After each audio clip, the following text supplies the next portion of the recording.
Што се случи со енергетското поврзување со Албанија на крајот на минатата година? МЕПСО го раскина договорот со фирмата Енергоинвест ДОО Сараево за изградба на 400 киловолтната конекција со Албанија со образложение дека изведувачот не ги исполнувало врските, но и барал дополнително плаќање заради зголемени трошоци за материјали и услуги. Беше објавен нов тендер за избор на изведувач. Но на прашањата на Телма, докаде е постапката за енергетското поврзување, колку заинтересирани се пријавиле, завршен ли е процесот на еволуација, има ли избор на компанија, и ако има, за која станува збор, од преносниот систем МЕПСО не добивме одговори.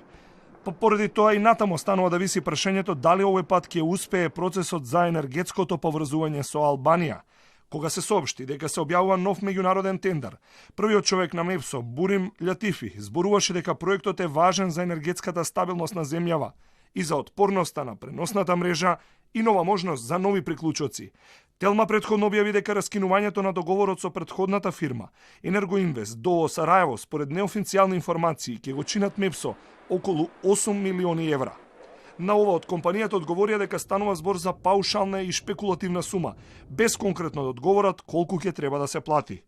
За ова поврзување се предвидува изградба на 100 километри надземен далновод и трансформаторска станица Битола 2 до македонско-албанската граница, во вкупна вредност од 17 милиони евра.